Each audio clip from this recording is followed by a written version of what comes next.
Em 12 de janeiro de 2010, o Haiti, no Caribe, foi atingido por um terremoto violento. Embora o tremor inicial tenha durado menos de 1 minuto, destruiu uma cidade inteira, matando mais de 200 mil pessoas. Além da tragédia humana imediata, restou uma indagação científica importante. Geólogos estão examinando a região na tentativa de descobrir por que o abalo ceifou tantas vidas. Na busca pela falha geológica, eles querem não só entender o evento ocorrido, mas a possibilidade de futuros terremotos. Destrinchando a geologia complexa do Haiti, os cientistas descobriram uma ameaça sísmica que pode causar destruição em toda a bacia do Caribe, da Jamaica ao litoral sul dos Estados Unidos. Haiti, na linha do terror. Este é o Haiti, 10 dias depois do terremoto que arrasou boa parte do país em 12 de janeiro de 2010. Porto Príncipe, a capital, ficou em ruínas. Pela primeira vez em 80 anos, uma grande cidade com mais de 2 milhões de habitantes foi destruída por um terremoto.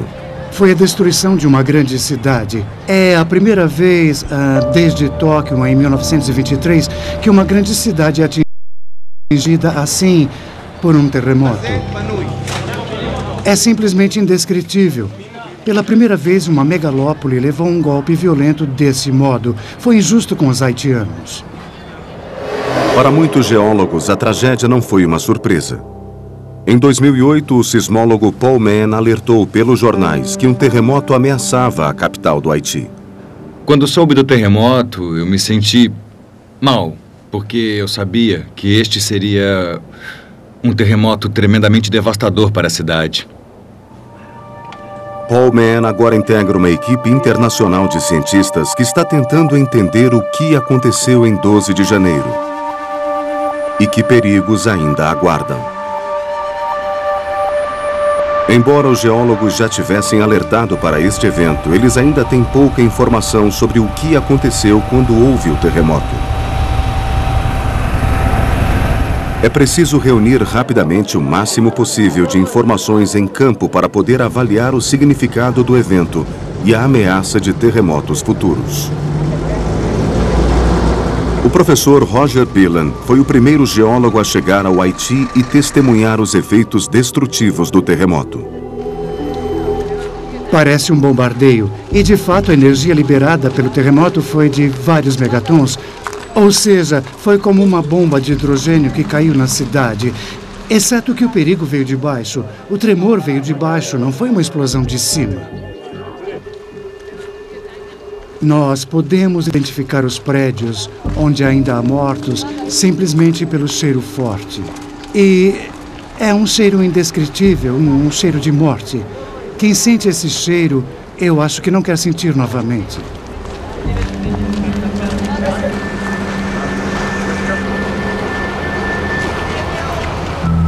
Alguns dos tremores mais intensos ocorreram no porto.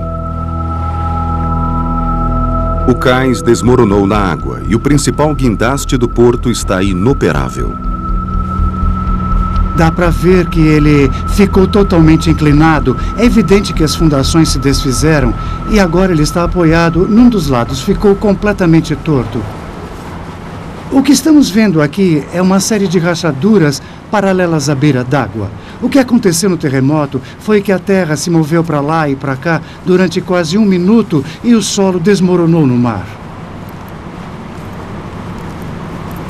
Acompanhando as rachaduras aqui, encontramos outra característica de um tremor forte: areia branca depositada sobre o asfalto. Essa areia subiu do subsolo à medida que o movimento lateral aumentou a pressão abaixo e pressionou a areia fina para cima. A areia sobe, o solo afunda e as fundações se espalham para os lados. A tremenda força do terremoto fez mais do que destruir a lateral do cais. Ela mudou totalmente a paisagem. Isto é espetacular. Este bloco deve representar a antiga altura de toda a área do cais. A maior parte do porto desmoronou no mar e a área imediatamente ao sul deste bloco afundou e deslizou lateralmente. É o chamado espalhamento. É um exemplo extraordinário do que acontece. A tragédia era de muitas formas inevitável, porque o Haiti está numa das áreas de maior atividade geológica do planeta. A crosta da Terra é dividida em enormes placas tectônicas que lentamente se movimentam cerca de 7,5 centímetros por ano. O Haiti está cercado por um complexo quebra-cabeça de microplacas formado pela colisão das grandes placas tectônicas norte-americana e do Caribe. Com seu movimento, essas placas estão despedaçando a ilha ao longo de uma falha chamada transcorrente. Uma falha transcorrente é um local onde as placas tectônicas que estão lentamente raspando umas nas outras fazem fronteira. É onde elas passam uma pela outra. Nessas falhas, geralmente as placas ficam presas, mas ocasionalmente a resistência é vencida e acontece de repente um terremoto ao longo dessa fronteira. Em 12 de janeiro, após uma pausa de mais de 200 anos, a falha de repente deslizou. O epicentro onde a ruptura ocorreu fica a apenas 24 quilômetros de Porto Príncipe. Um dos motivos pelos quais o terremoto foi tão destrutivo é que ele ocorreu muito perto de Porto Príncipe e foi muito próximo da superfície, 13 quilômetros de profundidade. Isso significa que a maior parte da força, ou boa parte da força, foi transmitida para a superfície. Quando uma ruptura numa falha ocorre de repente, a energia liberada explode em todas as direções. À medida que atingem a superfície, as poderosas ondas sísmicas fazem as rochas sólidas vibrar com violência. Como ondas num lago, essa imensa força da natureza se irradia pela superfície do solo. Os instrumentos nos mostram com que força o solo tremeu. Aqui, por exemplo, a zona vermelha indica a área onde o tremor foi mais forte. E o que podemos ver logo depois da ocorrência do terremoto é que o tremor de terra foi muito forte na região de Porto Príncipe e nesta área ao longo do trecho da falha que provocou o terremoto.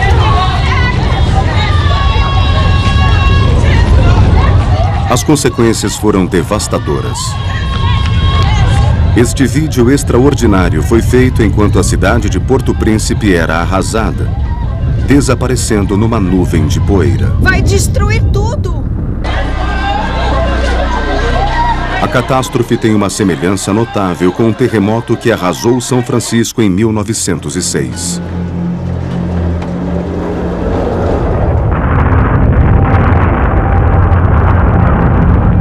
Mais de 80% da cidade foi destruída. Foi muito semelhante em alguns aspectos ao terremoto do Haiti. Embora a magnitude do terremoto não tenha sido grande, gerou muita movimentação da superfície, derrubando uma enorme quantidade de prédios. E na época, em São Francisco, boa parte deles era de tijolos, e isso causou muito estrago. Nos meses que se seguiram ao terremoto de São Francisco, geólogos dispuseram-se a entender o que havia feito o solo tremer. Inspecionando uma grande área, eles viram que cercas haviam se deslocado e que ruas e trilhos ferroviários mostravam o mesmo movimento. Os geólogos constataram que a terra havia se mexido ao longo da falha de San Andrés. A terra a leste da falha moveu-se para o sul. A terra a oeste da falha moveu-se para o norte. Se essas falhas fossem de teflon, não teríamos os terremotos. Mas com o atrito, elas ficam presas, a tensão aumenta, até que, bang, acontece um terremoto. As lições aprendidas com a falha de San Andrés foram usadas para avaliar o risco ao longo da falha no Haiti. Sabíamos que o movimento ao longo da falha era de 7 milímetros por ano. Sabíamos também, pelos dados históricos, que o último grande terremoto em Porto Príncipe aconteceu por volta de 1750. O cálculo matemático simples do número de anos desde o último terremoto, multiplicado pela marca de 7 milímetros por ano, nos dá uma distância. E essa é a quantidade de estresse ou de tensão que se acumulou naquela falha durante o período de centenas de anos. Bowman e sua equipe estimaram que um terremoto de magnitude 7.2 poderia ocorrer em algum ponto ao longo da falha e que as cidades de Porto Príncipe e Kingston, na Jamaica, estavam em grave perigo. O terremoto previsto atingiu Porto Príncipe. Mas a pergunta é: o terremoto recente liberou toda a tensão que se acumulou nos últimos 200 anos? A prioridade de Roger Billen agora é tentar medir quanto a falha se moveu com o terremoto para avaliar o risco sísmico que ainda existe na região. É essencial coletar esse tipo de informação o mais rápido possível após o tremor. Imagine a falha se abrindo. À medida que ela avança pela superfície do solo, ela desloca estradas, muros, casas, prédios e outras coisas que podemos medir. Portanto, é um tipo de dado muito importante que precisamos coletar rapidamente. Se esperarmos demais, as pessoas vão derrubar as casas, consertar as estradas e acabar cobrindo a ruptura natural que aconteceu sobre o solo. Na zona rural ao redor de Porto Príncipe, Roger Billen está procurando esses sinais reveladores do movimento do solo antes que eles desapareçam. Estou procurando por uma série de rachaduras cortando a estrada. Nós podemos medir o deslocamento causado pelo movimento da placa do Caribe para o leste. Puxa, um minuto, pode parar, é isso? É isso? É sim. As rachaduras profundas no asfalto chamaram a atenção de Billen. É preciso ler a história e não é fácil identificar. A estrada, obviamente, ficou enrugada. Ela foi comprimida e há um leve indício de deslocamento, mas não muito. Esta não deve ser a falha principal, mas uma secundária. Já do outro lado da estrada aqui, podemos ver rachaduras gigantescas que chegam até o aterro. Aqui temos 2, quase 3 metros antes de chegar ao fundo.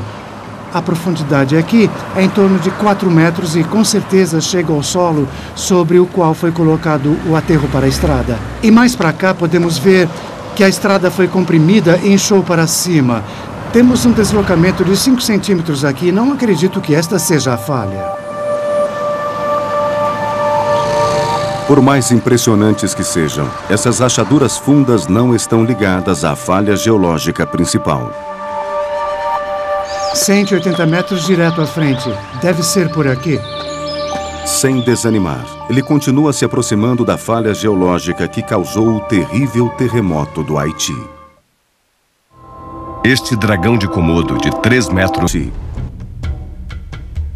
Embora a comunicação entre o Haiti e o resto do mundo esteja extremamente prejudicada, Billen consegue receber mensagens de texto de Carol Prentice do Serviço Geológico dos Estados Unidos. Através de imagens de satélite de alta resolução, ela está procurando locais onde a falha pode estar visível. Mas a busca inicial até agora não deu resultado. Uma das maiores surpresas é que, embora estejamos olhando imagens de satélite de altíssima resolução, ainda não encontramos indício de uma grande ruptura de superfície como seria de se esperar nesse terremoto. Mas Billen ainda acredita que vai encontrar indícios no solo. É uma coisa extraordinária. Eu estou com um aparelho de GPS, uma foto tirada do espaço, e estou sendo orientado pela geóloga Carol Prentice, do Serviço Geológico, aonde ir para procurar as características que devem estar no solo. 1.700 metros. Precisamos pegar uma estrada para a esquerda, por aqui. Tudo bem, então vamos. Ótimo. 600 metros. Segundo o GPS, agora estamos ao norte das rachaduras. Então vamos seguir uma dessas vias secundárias para ver. Bonjour. Bonjour. 180 metros direto à frente. Deve ser por aqui. 60 metros. O que é aquilo ali adiante? É um tanto decepcionante. Não há nenhuma falha. Há uma vaca e um rio. Bom, eu sei onde estou pelo aparelho de GPS. Tenho mapas tirados do espaço desta área, mas não vejo a falha. E procuramos com todo cuidado. Significa que a falha deve ser uma zona de deformação extensa, não está localizada. É um sinal preocupante. A falha está oculta e não se comporta como os geólogos imaginaram. Bilan consegue percorrer apenas uma área limitada nas estradas muito danificadas do Haiti. Ele precisa de um avião para ter uma vista mais ampla do alto. Mas os céus estão ocupados com as missões de ajuda humanitária. Finalmente, um golpe de sorte. Ele consegue permissão para pegar carona num helicóptero que vai sobrevoar a região da falha. O que estamos procurando é um indício de uma ruptura perfeita. Queremos ver a falha onde ela rompeu a superfície.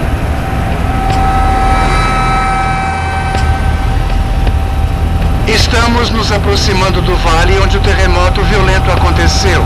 O epicentro foi ali, mas a uma profundidade de 8 quilômetros. Enquanto estamos sobrevoando aqui, espero ver algum sinal da falha. Finalmente, a fenda aparece. Vejam só esse vale. Essa é a fronteira entre as placas. É um panorama excelente de cerca de 10 quilômetros. É uma linha reta, como na região da falha de San Andrés. Mas Bilan não consegue ver qualquer indício de quanto a falha se mexeu durante o terremoto recente. O que estamos vendo são deslizamentos de terra recentes logo abaixo. Parece que a falha não se rompeu aqui. Eu não vejo nenhum sinal óbvio de rachaduras. Vou bater várias fotos de alta resolução e elas podem registrar alguma coisa que eu não estou conseguindo ver aqui. Após estudar as fotografias aéreas, os geólogos agora acreditam que a falha principal não chegou a atingir a superfície. Essa é uma má notícia porque torna a falha no Haiti mais difícil de ser estudada. No entanto, o mais preocupante é que isso também pode significar que ainda há tensão na falha. Pode ser necessário um novo terremoto para que a parte superior da crosta acompanhe a ruptura que já aconteceu num nível mais profundo. Para Porto Príncipe, o perigo ainda não passou. E não só as observações no solo são preocupantes. Os geólogos descobriram um padrão preocupante na história dos abalos sísmicos da região. Um grande terremoto atingiu Porto Príncipe em 1751. Ele foi seguido 19 anos depois por outro ainda mais forte que arrasou a cidade pela segunda vez. O receio é que essa história volte a se repetir. Esse não é o fim do problema, é apenas o começo do problema. Pode ser o início de um novo ciclo de terremotos nessa região do Caribe. Depois dos terremotos de 1751 e 1770, a atividade sísmica moveu-se para o oeste ao longo da falha geológica, terminando com um terremoto catastrófico que arrasou Kingston, capital da Jamaica, em 1907. Os geólogos suspeitam que o abalo de janeiro seja o início de um novo ciclo de terremotos. O que vai acontecer agora é que esse terremoto irá aumentar a pressão no próximo trecho da falha. Isso significa que ali haverá um terremoto. Isso vai pressionar o trecho seguinte e a falha, como um sistema, irá se abrir. É como puxar uma camisa de botões de pressão. Eles vão se abrindo um após o outro. Embora a tendência a longo prazo seja avançar para o oeste, afastando-se de Porto Príncipe, o próximo terremoto pode ocorrer mais perto da cidade. Embora a tensão tenha se aliviado no segmento de 80 quilômetros, ela pode ter aumentado num segmento da falha que é até mais próximo de Porto Príncipe. Por isso, as pessoas não devem pensar, bom, esse foi o nosso grande terremoto, agora podemos relaxar quanto ao risco sísmico na área de Porto Príncipe. Na verdade, achamos que o risco aumentou. Pelo ar, a caminho do litoral, Roger Bilan vê outros indícios da força do terremoto. Trechos de coral se projetam para fora d'água, o que obviamente não é natural para a maior parte dos corais. O litoral recuou cerca de 100 metros como resultado dessa subida. É uma grande surpresa. A falha transcorrente do Haiti não está se comportando como ele esperava. Uma vasta área de recifes de coral foi empurrada bem acima do nível máximo da maré alta. É um sinal de que a ruptura no subsolo empurrou a tensão na direção da superfície, provocando rugas no solo. Mas avançando ao longo da costa, Bilan percebe outras mudanças. Um grande trecho de terras de cultivo afundou no mar. Mais ao sul, uma árvore solitária serve de parâmetro para se avaliar o quanto a terra afundou. Com cerca de 1 metro abaixo do nível do mar, a árvore já está morta. O mar está desgastando o solo. Ao norte da falha, a terra subiu. Já ao sul da falha, a terra afundou. Esse movimento era completamente inesperado e mostra o quanto as falhas geológicas podem ser imprevisíveis. Relatos de testemunhas revelam os efeitos colaterais prejudiciais dessas alterações na natureza. Quando o solo se moveu com violência, deslocou um grande volume de água do mar, gerando pequenos tsunamis localizados que mataram 7 pessoas. Mas terremotos futuros poderiam gerar um tsunami muito mais vasto e mortal. Uma gigantesca parede de água que poderia devastar toda a região. O Santo Sudário.